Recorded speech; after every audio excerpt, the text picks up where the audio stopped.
kallo assalamu alaikum wa rahmatullah, barkanmu da warhaka, sannunmu da sake kasancewa tare da ku a cikin wani sabon shirinmu na siyasar mu a yau wanda yake zo muku daga nan gidan TV na PTV gatan al'umma.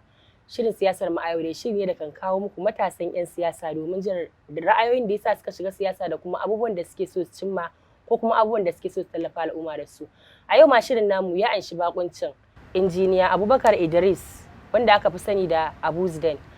Injiniya barka da shigowa cikin wannan shiri. Barka da warhaka. Za mu so ka ba masu sauraro takaitaccen tarihinka a takaici. Assalamu alaikum wa rahmatullahi ta'ala wa barakatu.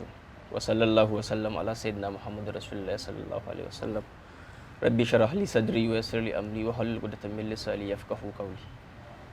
Assalamu alaikum jama'a. Da farko dai sunana Abubakar Idris Muhammad wanda aka fi sani da Abu Zidane. An haife ni a shekarar 1990 a shekarar 1990 shekara 33 baya da suka wuce a unguwar ya kasai. Na yi makarantar primary dina da secondary a top quality da take tukuntawa. Bayan mun taso daga ya kasai mun dawo unguwar shagaru kwatas na yin kusa da sheka dan fodiyo. Daga bayan na gama secondary shine na tafi na remedial a BUK. Daga bisani na tafi ATBU Bauchi, Abubakar Tafawa Balewa University da ke Bauchi, inda na fara karanta civil engineering.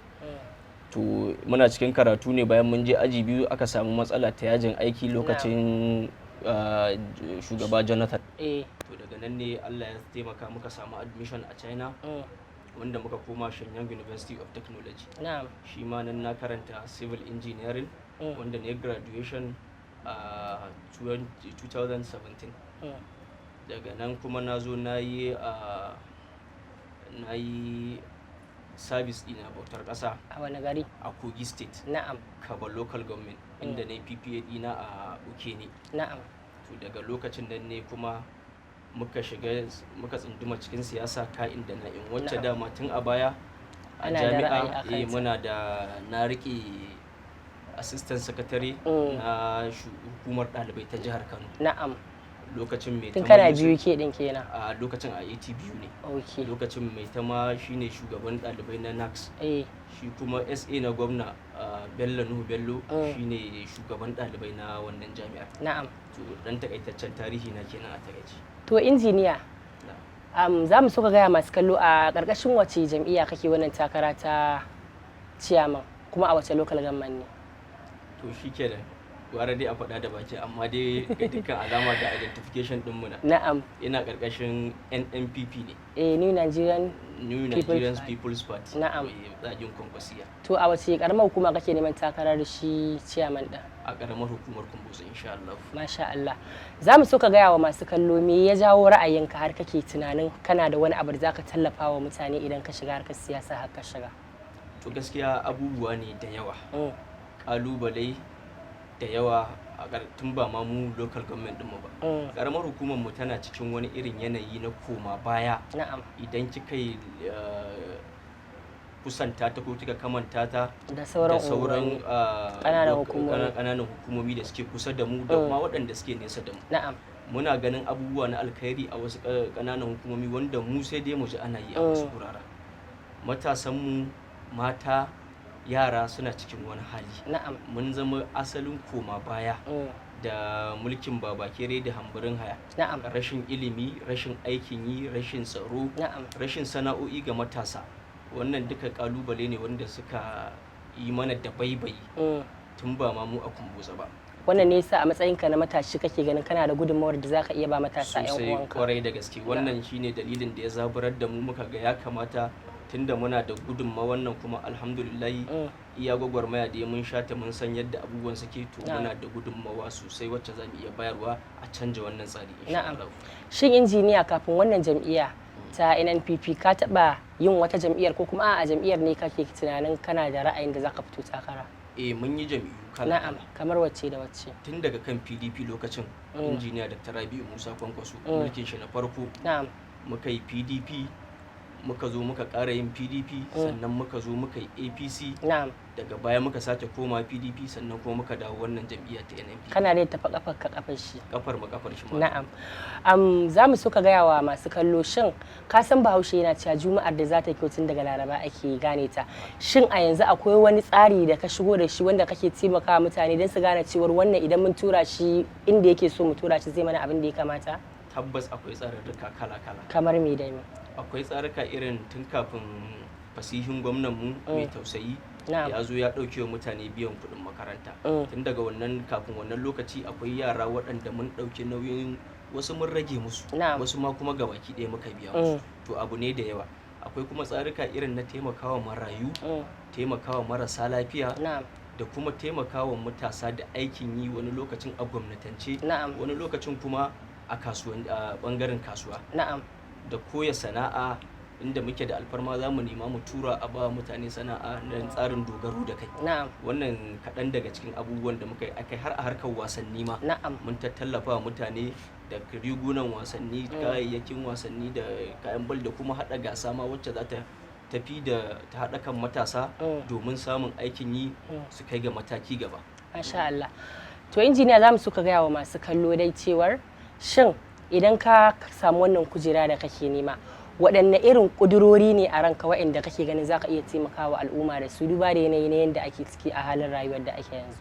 Insha Allah za mu yi tsare-tsare da kan wanda muke da su yanzu da kuma wanda za mu nemi mutane domin haɗaka mu ga cewa mun yi amfani da idea wani da basirar da Allah da fikirar da Allah ya ba kowa da kowa mun haɗa ta guri ɗaya. A namu tsagin muna da tsare-tsare tun daga kan taimakawa mata, tattalin arziki, harkar noma, samar da tsaro yana nufin ka ba wa matasa aikin yi, shi kanshi tsaro ne, ba wai sai ka kirkiro hukuma ko wani a'a. Ka ba matasa aikin yi yadda ba za su je su yi taba kayan wani, kwarai da gaske, dauke ba, wannan duk fannin tsaro ne.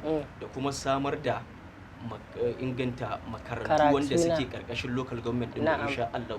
Saboda ilimin nan, in aka hana ka ilimi an hana ka komai. Idan aka baka ilimi an baka komai a rayuwa, mabudin rayuwa. Wani zaka iya faɗaɗa tunaninka kai abubuwa. Da kuma duba dattawa waɗanda sun gaza, kamar tsarin fensho da gwamnati take yi. To mu ma a namu bangaren akwai yadda za mu inganta rayuwarsu, ya zama na cewa insha Allah in ta kama ma harkar lafiya, tunda mu mun more su lokacin da suke da karfi, bai kuma gamata yanzu a kyale su ba. Kai ma sai su ku ba su lokacin za mu ɗauki nauyin su insha Allah ga duk abubuwan da suke bukata. Waɗannan da wasu abubuwa wanda lokaci ba ma zai iya bari mu faɗe su ba, da yawa suna cikin tsare-tsaren mu da za mu yi insha Allah. To Allah ubangiji ba da ikon cika alƙawarin da aka ɗauka. Za mu so a ƙarshe kai kira ga matasa 'yan uwanka akan shin ya kamata a ce matasa a wannan lokacin da ake ciki su jajirce akan abubuwan da ya kamata su jajirce, kamar yadda kuka ɗauko ɗamara ko niyyar yin wannan abu don su ba ku haɗin kai. Wani irin kira za ka yi a gare su, musamman matasa, tunda na ga kai matashi ne kuma kusan siyasar taku tafiyar ku ta matasa ce. Wani kira za ka yi ga matasa akan yadda za su mai da hankali domin neman wasu kujeru inda su taimaka wa na ƙasa da su? Gaskiya dole matasa ya kamata a shiga cikin siyasa, kamar yadda madugun ɗariƙar Kwankwasiyya injiniya Dr. Rabi'u Musa Kwankwaso kullum yake kira ga matasa su shigo cikin al'amuran nan, su shigo al'amuran siyasa domin a samu a canja yanayin da ake ciki. Saboda dukkan matashi da kika gani su ne ƙashin bayan kowace irin al'umma. To bayan al'umma ma kuma a kowace tafiya ta siyasa da gudunmawa, matasa su suke da ƙarfi da energy yanzu da za su yi amfani da shi gurin canja tunani. Ba mu raina dattawa ko kuma cewa ba su iya ba, a'a, kana matashi ba wani nauye-nauye a kanka da za ka iya engaging, wanda aka riga aka wuce gurin shi, yanzu ana koma digital world. To ya kamata in ka haɗa tunaninka da kuma na manya da shawarwarin da suke bayarwa, to sai kaga an samu al'umma mai karko da kuma ci gaba fiye da yanda ba a tsammani. To ana dole za mu kira ga matasa su jajirce, su shigo ai tafiya, sannan kuma a zo ai siyasa ta ilimi, siyasa ba da gaba ba, siyasa ba da cin mutunci ba. Wannan shine abubuwan da muke kira, sannan muke ƙara jan hankalin matasa a kan shi. To a ƙarshe kan mu rufe shirin, wani kira za ka yi ga al'ummar karamar hukumar ka na duba yadda za su duba cancantar wanda ya kamata su zaɓa a wannan kujera da kake nema, har ma ga manyan kujeru? Tabbas to al'ummar karamar hukumar Kumbotso dama mutane ne waɗanda suka san ya kamata, suka san kuma me ya dace da su, kuma tabbas insha Allah in Allah ya tabbata mun samu wannan tikiti, na san za su yi abin da ya dace, duba da su mutane ne masu sanin ya kamata da kuma sanin cancanta, mutane ne masu ilimi, amma muna buƙatar shugabanci mai kyau, kuma insha Allah za mu samu a wannan karan cikin Allah ubangiji ya sa a dace. Amin ya hayya. Injiniya sai ai sallama da masu kallo. To masu saurare da fatan kowa zai huta lafiya, sai an jima. To masu kallo duka anan zamu ja labulan wannan shiri a madadin hukumar gudanarwa na wannan tasha ta PTV wadda ita ta dauki nauyin kawo muku wannan shiri. Ni Amina Sabo Garba Fage nake cewa ku tura da mu domin jin wani shirin da zamu kawo muku a gaba. Fi amanillah.